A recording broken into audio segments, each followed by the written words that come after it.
Bueno, mi nombre es Wilmer Nemesio Serrano Arias, pertenezco al programa de Ingeniería de Sistemas y para hoy vamos a ver algunos de los conceptos básicos sobre base de datos. Entonces vamos a empezar con su evolución histórica.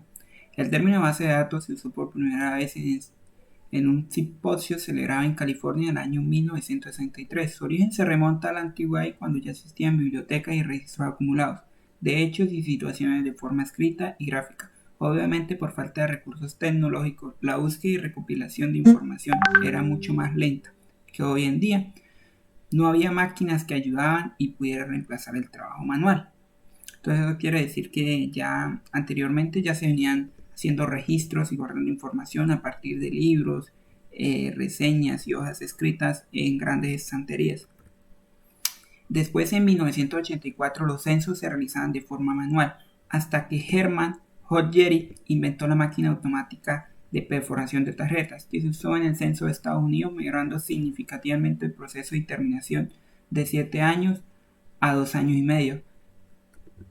Después, en la década de 1950, se cambió un sistema de lectura secuencial ordenada al inglés Overland Smythe. Con este mecanismo dio inicio a la automatización de la información referente a las nóminas a través de cintas magnéticas que a su vez se respaldaban dicha información. Lo único malo era que se podía hacer de manera secuencial, es decir, que si se quería buscar de José había que llevar la cinta hasta el punto y se debía volver al principio si se quería buscar otra información con otra letra o parámetro. Eso quiere decir que cuando yo mandaba una consulta de determinado dato, la cinta se recorría hasta que llegara al dato, y si quería realizar la otra consulta de otro dato tenía que rebobinar de nuevo la cinta para que empezara de nuevo de cero para buscar el otro dato.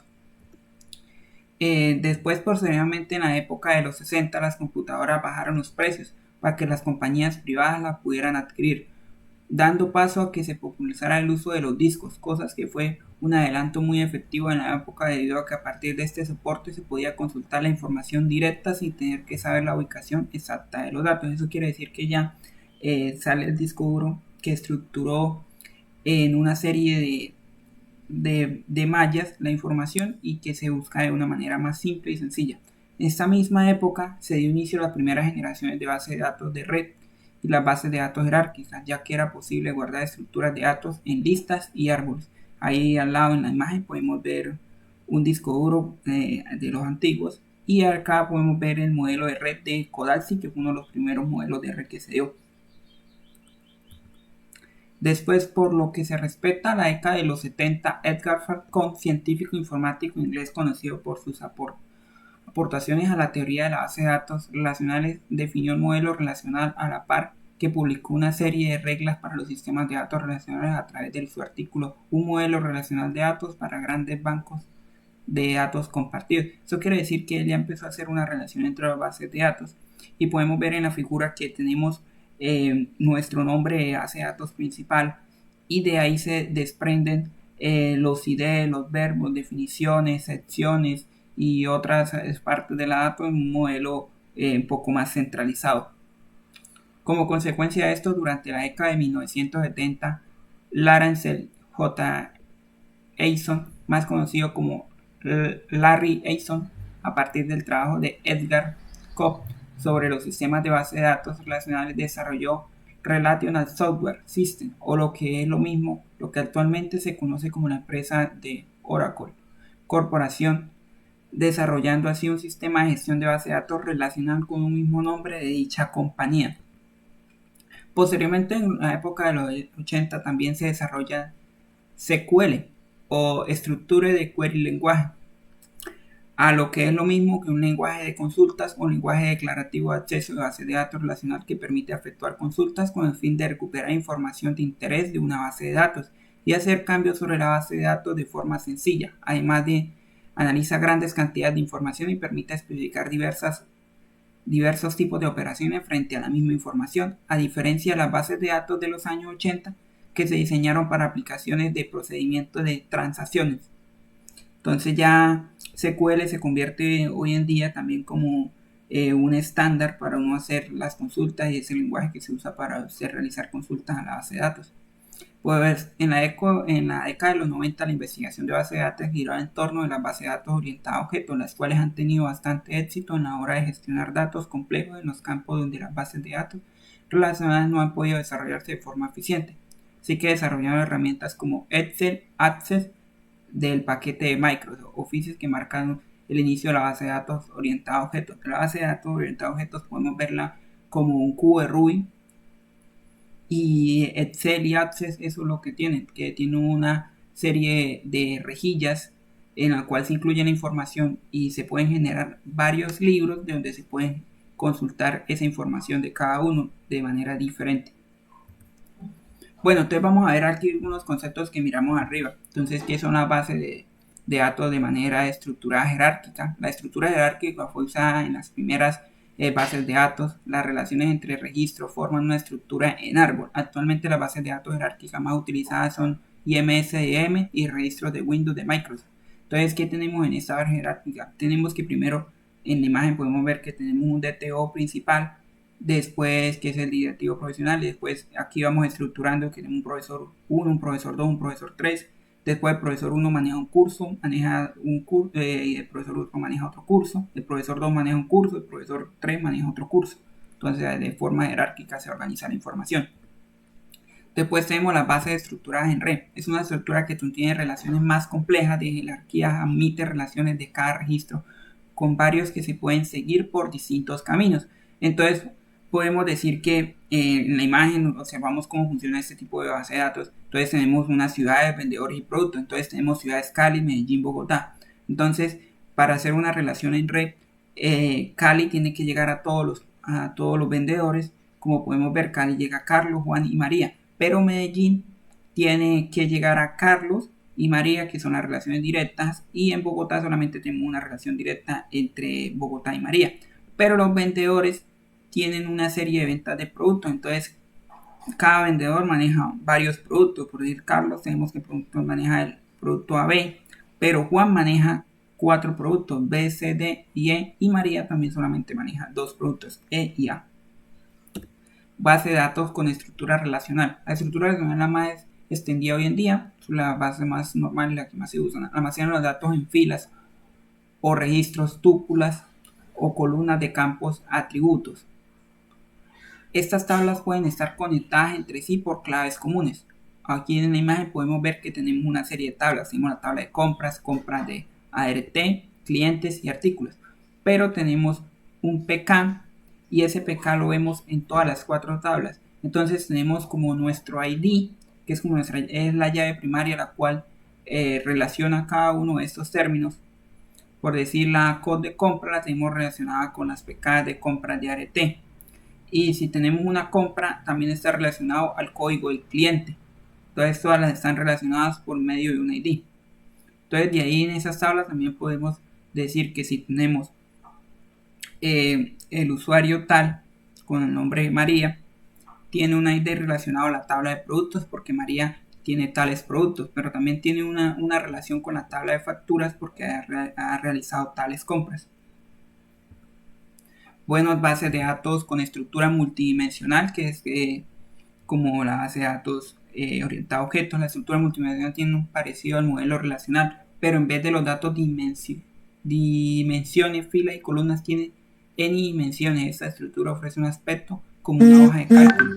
Entonces tenemos que en este cubo vemos los meses hacia la parte de atrás, abril, mayo, junio. Tenemos una serie de productos y tenemos unos países que tienen una venta de esos productos. Entonces se realizan la consulta dependiendo en el mes de abril el producto 1 del país de Argentina, entonces nos puede dar el valor que esté por ahí en la parte de atrás donde está abril, que puede ser 234. Base de datos con estructuras orientadas a objetos. Entonces la estructura orientada a objetos está diseñada en el siguiente paradigma de los lenguajes orientados a objetos. De este modo soporta los tipos de datos gráficos, imágenes, voz, textos de manera natural. Con esta estructura tiene gran difusión en las aplicaciones web para aplicaciones multimedia. Entonces, ¿qué tenemos? ¿Qué podemos observar en la gráfica de base de datos orientada a objetos? Entonces, Como sabemos, la programación orientada a objetos tenemos una clase mayor, una clase que identifica o que tiene los atributos más relevantes y que identifican a cada instancia o cada lugar que se le da. Entonces tenemos un objeto que va a ser tipo persona, identificación, apellido y nombre. Pero para eso tenemos una subclase, la cual hereda los atributos de esa persona. Entonces esas personas tienen un empleo, un departamento y un cargo. Y cuando nosotros definimos las instancias de esa clase o generamos un objeto o una persona, nos vamos por decir el objeto 020023, tenemos que es una persona Lobo, Jorge, de ventas y es supervisor. Entonces ahí tenemos todas las características y vamos generando cada uno así. Entonces después seguimos con la siguiente clase y vamos generando así. Bueno, entonces las tendencias de hoy en día para mí serían el Big Data y la analítica. El Big Data es un término que describe un gran volumen de datos estructurados y no estructurados que inundan las empresas todos los días, pero no es la cantidad de datos lo importante. Lo importante es lo que las organizaciones hacen con los datos. El Big Data puede ser analizado para tener insights que conlleven a mejores decisiones, acciones de negocio y estrategias. Bueno, ¿qué vemos en eso?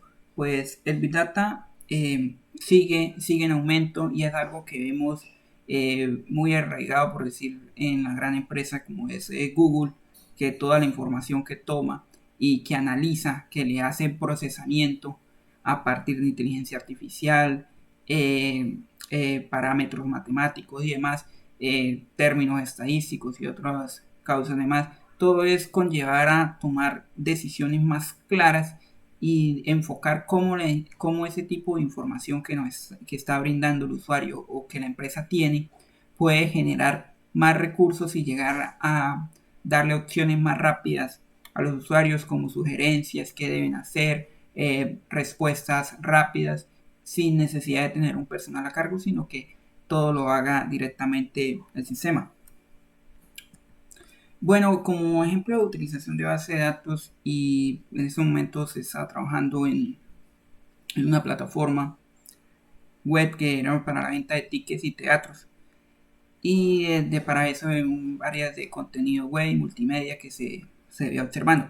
Bueno, aquí en la captura de pantalla que les estoy dando, estamos viendo el dashboard de Admin y donde podemos ver algunos de las tablas de cursos se realizó a partir de tablas relacionales o base de datos relacionales, donde tenemos ahí en las tablas, por decir en el todo de ventas, tenemos el ID, un título, una categoría, un ranking.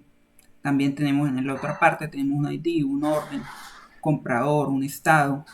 Entonces, ¿qué vemos acá? Vemos las relaciones de la base de datos donde, por decir, tenemos un usuario con tal ID, con tal información, que también se relaciona con sus últimos pagos, porque él puede revisar sus últimos pagos, sus últimas órdenes, si las órdenes están pendientes, si están aceptadas.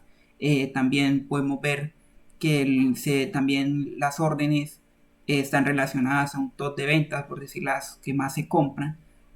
A partir de la fórmula matemática podemos determinar cuál es su top de venta o cuáles están superior porque son las más vendidas a veces, tienen un ranking de venta. Todo eso lo determinamos. También podemos ingresar datos, crear usuarios, también podemos generar los tickets y demás estructuras jerárquicas a partir de este proyecto, un proyecto muy bonito que hemos estado trabajando aquí en una empresa. Eh, para terminar, conclusión, las bases de datos son uno de los sistemas que más se utilizan para el manejo de grandes volúmenes de información, ya que se puede centralizar en todos estos datos de esta manera poder realizar las consultas de los mismos de cualquier lugar o incluir nuevos. Ahí lo que trato de decir es que las bases de datos manejan todo el flujo de información de nuestra plataforma, de nuestra entidad o nuestra empresa y le da un uso especial y cómo se puede consultar y averiguar y cómo nos puede agilizar más los procesos. Las diferentes estructuras para el manejo de datos se enfocan en su uso específico para tener mayor gestión y velocidad de consulta. Ahí vemos lo que son los diferentes lenguajes que se usan para realizar ese tipo de consultas como SQL, en el cual podemos hacer una serie de queries que nos permiten realizar grandes consultas y relacionar todos esos datos y traer toda esa información directa al usuario y que se muestre al usuario. Bueno, muchas gracias por su atención.